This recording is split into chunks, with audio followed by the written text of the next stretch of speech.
Bom, gente, agora um vídeo sobre Getúlio Vargas. Na verdade, sobre a Era Vargas. Vamos lá para o compartilhamento de tela. Pois bem, nós começamos então, lembrando sempre, aqui eu coloquei Era Vargas e não Governo Vargas. Por quê? Era dá uma ideia de ser algo maior. Logo, Era Vargas compreende, então, três momentos de governo de Getúlio Vargas. O governo provisório, que dura até 1934, o constitucional, que dura até 1937, e o Estado Novo, que dura até 1945. Então, nessa Era Vargas, compreendemos um período de 15 anos. Lembrando sempre, então, o governo provisório, que durou de 1930 a 1934, foi marcado pela chegada de Getúlio Vargas ao poder pela Revolução de 1930. Então, lembra vocês que Getúlio Vargas foi derrotado nas eleições de 1930.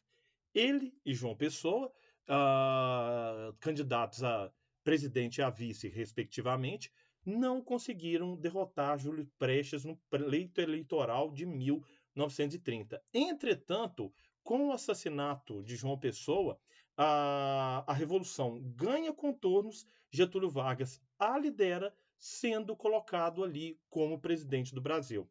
Muitas coisas que ele propunha na campanha eleitoral, ele fez, ele decretou. E depois eu explico por que ele decretou. Quais foram essas? Criação da Justiça Eleitoral, que é a justiça que regulamenta as eleições, reconhece os vencedores, reconhece os candidatos e os partidos políticos. Estabelecimento do voto feminino, que já era uma demanda no Brasil desde a década de 1910. E do voto secreto, porque não existia durante a República Velha. Lembre-se sempre lá, voto de cabresto, voto de pico de pena, que eram as maneiras de fraudar, manipular as eleições durante a República Velha. Então, essas foram algumas medidas decretadas por Getúlio Vargas. E aqui, pessoal, nos primeiros anos, no governo provisório, ele governou por decretos. Por quê? A Constituição de 1891 estava suspensa e os governadores eleitos foram tirados do poder e colocados interventores, e o Congresso Nacional, Câmara e Senado, estava fechado. Então, por isso, gente, durante esse governo provisório, logo eu escrevi aqui embaixo. Apesar disso, podemos dizer que o governo provisório de Vargas teve um caráter ditatorial, porque Vargas governou por decretos, sem limites constitucionais e sem instituições para controlar seu poder. Então, lembrando, o que é um decreto? É uma medida do líder do executivo, no caso do Brasil, o presidente, que tem força de lei. Ele não precisa colocar isso para ser votado por um deputado, por um senador, por ninguém. Ele escreve, está valendo. Sem limites constitucionais. Porque, como eu mesmo acabei de dizer, a Revolução de 1930 suspendeu a Constituição. Logo, até uma nova Constituição, Vargas apenas governava por decretos. Outro fator, sem instituições. Como eu falei também, a Câmara dos Deputados e Senado estavam fechados por conta da Revolução de 1930. Então, dessa forma, podemos dizer que esse governo provisório teve um aspecto, um caráter ditatorial, sim, até a Constituinte de 1933-34 elaborar a terceira Constituição da história do Brasil. E aí, dentro desse caráter de Vargas governar por decretos, existia a insatisfação de São Paulo. O primeiro e principal motivo pelo qual São Paulo estava insatisfeita com Vargas era o fato de São Paulo ter perdido o protagonismo no poder federal. Então, existia ali um certo revanchismo de São Paulo em relação a Vargas, pois foi Getúlio Vargas que os tirou ali da condição de principal estado no campo presidencial brasileiro. Então, no primeiro ponto, eu escrevi o seguinte: depois de governar por 2 anos sem convocar uma Constituição, o Estado de São Paulo se mostrava insatisfeito com Vargas. Então, o primeiro motivo era o revanchismo. Mas também, e até com razão, o Estado de São Paulo levantou a bandeira. Falou assim, ué, e cadê a Constituição? Quando que ele vai colocar para ser votada um conjunto de leis? Quando ele vai convocar uma Assembleia Nacional Constituinte? Como é que ele quer? Ele quer governar só por decretos? E aí, em 1932, os paulistas, desde de fevereiro de 1932, estavam nas ruas.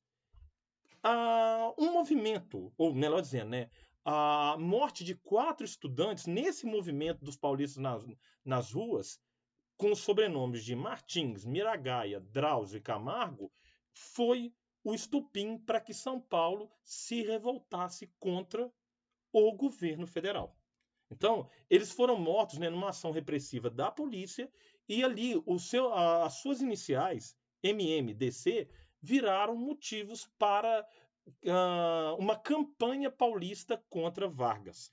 E aí, lembrando sempre, por que os paulistas então colocaram essa revolução em marcha?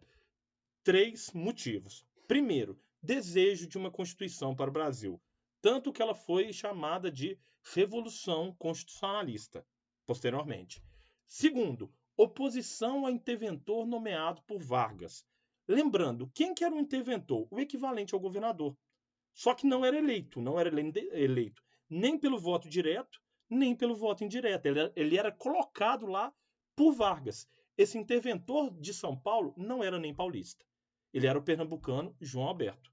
Além do revanchismo de São Paulo. Então, os confrontos começam, o governo federal até neutraliza o estado de São Paulo com uma certa facilidade, e depois de 3 meses, São Paulo é derrotada nessa Revolução Constitucionalista de 1932, também chamado por alguns de Guerra Paulista. Entretanto, São Paulo perdeu, mas ganhou. Por que perdeu? Perdeu no campo de batalha. Com pouco tempo, as forças de Vargas conseguiram neutralizar o estado de São Paulo, mas ganharam as suas reivindicações, as duas principais, pelo menos. Quais eram elas? A Vargas convoca, então, a Assembleia Constituinte para 1933 para elaborar uma nova Constituição, e também tira o interventor de Pernambuco, João Alberto, e nomeia um interventor paulista, colocando ali São Paulo, vamos dizer assim, mais debaixo dos seus braços. Bom, e aí a gente tem, nessa Constituição de 1934, algumas características. Algumas delas fazem parte até dos nossos dias. Presta atenção nisso aqui, gente. Quais são elas? Princípio federalista, ou seja, o que seria, né? O país é dividido em estados, como é até hoje. Eleições diretas. Eleições diretas é aquela que você vai lá, vota no candidato. Não é uma pessoa que faz isso para você, é você mesmo. Separação de poderes, executivo, legislativo e judiciário. Também nada de novo em relação à Constituição de 1891. Aqui, os 2 últimos pontos, temos em algo novo. Primeiro, criação da Justiça do Trabalho. O governo de Vargas foi muito voltado para essa questão trabalhista. Tanto que Vargas ficou conhecido como pai dos pobres, por grande parte dos auxílios que ele não é que concedeu, mas colocou na lei, por pressões, digamos assim, que já vinham anteriormente, lógico. Além disso, um outro ponto aqui bem interessante foi a obrigatoriedade do ensino primário gratuito. Lembrando que a taxa de analfabetismo no Brasil nessa época era enorme. E a instituição da obrigatoriedade do ensino primário visava exatamente a diminuir essa taxa de analfabetismo. Então, lembrando, pessoal, características da Constituição de 1934. Princípio federalista, eleições diretas e secretas, separação dos 3 poderes, criação da Justiça do Trabalho e obrigatoriedade do ensino primário gratuito. Tiveram outras? Tiveram. Mas essas aqui, por enquanto, já não servem. Aqui, e para terminar, pessoal, a gente tem, né, durante esse governo constitucional de Vargas, né, que ele foi eleito indiretamente na primeira eleição da Constituição de 1934, um confronto entre 2 forças que se debatiam no mundo, que eram comunistas versus nazistas, cada qual com uma leitura no Brasil. E aí tivemos então confrontos entre a AIB e a ANL. Vamos definir e explicar o que é melhor cada uma dessas. A AIB, Ação Integralista Brasileira, grupo político de inspiração fascista liderado por Plínio Salgado, que defendia um Estado totalitário, nacionalista e anticomunista. Então vocês podem observar, gente, eles não eram nazistas, viu? Presta atenção nisso aqui. Eles se inspiravam naquelas ideias para fazer algo, digamos assim, nacional. Os símbolos eram de inspiração lá de fora, mas eram com elementos do Brasil.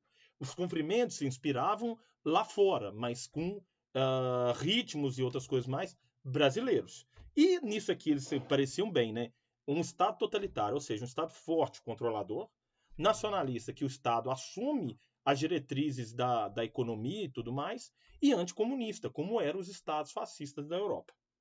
Do outro lado, em oposição, ou seja, existia uma polarização ideológica muito grande naquela época, temos a ANL, sigla para Aliança Nacional Libertadora. Então essa foi presidida por Luiz Carlos Prestes, aquele mesmo lá da coluna Prestes, coluna Invicta e tudo mais, que aqui já era comunista. Lá na década de 20 ele não era não, mas na década de 30 ele se torna, que tinha inspiração comunista e anti-imperialista, sendo formada por camadas liberais, socialistas e comunistas. Então, o que era a ANL? A leitura do comunismo aqui no Brasil. Era, digamos assim, os representantes dos comunistas aqui no Brasil. E aí, a ANL chegou a ponto de tentar tomar o poder. Como ela tentou tomar o poder? Presta atenção nisso aqui, gente. A partir da intentona comunista. A palavra intentona quer dizer revolta, tentativa, né? Então a gente tem por definição tentativa de golpe contra o governo Vargas, promovida pela ANL a partir dos quartéis de Natal, Recife e do Rio de Janeiro, cujo resultado foi a repressão governamental e fracasso da tentativa. Então, os comunistas tentam tomar o poder a partir dos quartéis, primeiro começando em Recife e Olinda, também em Natal, quase com uma ação conjunta, para depois chegar no Rio de Janeiro. Quando a notícia chegou aqui no Rio de Janeiro, já todo mundo já sabia o que já tinha acontecido pelo Nordeste, e aí milhares de pessoas foram presas, torturadas e tudo mais por essa tentativa de golpe. A intentona comunista foi a justificativa, ou foi um dos principais pontos, né, para posteriormente chegarmos ao Estado Novo, mas que não é assunto para agora. Pessoal, para terminar aqui, eu gostaria muito que você deixasse nos comentários as dúvidas de vocês, para eu poder respondendo. Assim que eu puder, eu respondo, para poder ajudar nos testes na prova de vocês, tá bom? Essa semana eu só estou disponível por aqui, tá? Mas um forte abraço para todos aí e até o mais cedo possível, se Deus quiser.